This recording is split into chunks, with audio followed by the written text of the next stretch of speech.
So many times we sit back and we assess life, and then we say things like life is not fair, so and so is more favored than me, and all those kind of things. Recently, I had a very interesting experience that shifted my thinking from that place. I met a young person who had nothing when they grew up, and they have diligently, consistently worked to make progress and to move forward in life. And it got me thinking, it's not about where you start, it's about how you finish. It's not about where you were born, it's about what you do with where you were born. It's not about how beautiful you are, how well spoken you are. It is what you do with what you have to transit forward. And I'll give an example. When I was much younger, I was in college actually. There was a guy, he was a security guard. Wochi, as we call them here. And he was a lot of fun. And the reason I liked hanging out with them is because their stories were different. Ni storo tofauti bana.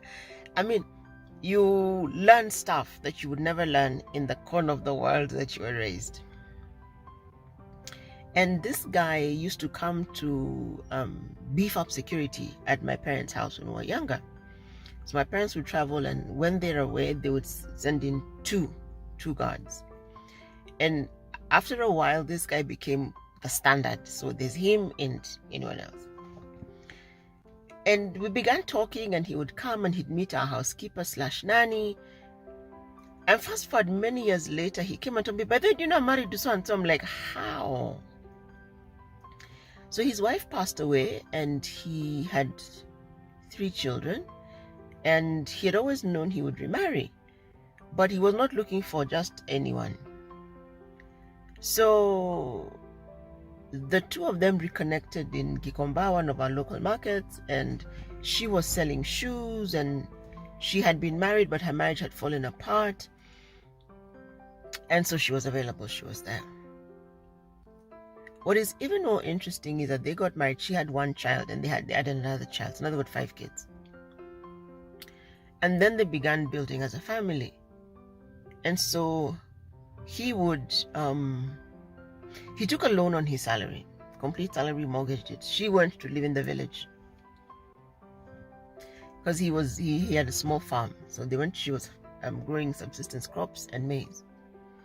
So what would happen in time is he took a loan to buy more land, and over the next maybe 10 years, that's all he was doing. So he went from 2 acres to like 15 acres of land, prime land in Kitale, or in the maize basket. And so his wife is at home. So one day in a random conversation, 3 of the security guards were my friends. I discovered they lived together, and I asked them, "Why'd you live together?" He's like, "We've opted to have our wives at home. Our wives understand that we're here to make money for the family for a short period. So what happens is, on a monthly basis, each of the wives sends each of the guys 2 kilos of maize, 2 kilos of beans." And those of you who understand the local transport sector, the matatus from home, you put on a mat, give a certain driver, the driver knows your hubby, so they do the call, niko na vitu zako. So when the things arrive, he knows his stuff has arrived, he goes and picks it. So what the wives would do, and particularly this guy's wife, she would put money from what she has sold into the middle of whatever package she's sending him. Why? And this for me was big, because they're working on a common plan, and because his whole salary is going to pay for the land. Whatever sales she makes in the village, she's able to send him food and some money. Now, a lot of guys will be like, "That's a kept man." No, that's a family working together. Because at that point, she has a greater capacity to generate income, and he's investing in what is important to the family. And this struck me because I was reminded of how people can work together. That's just how we work together.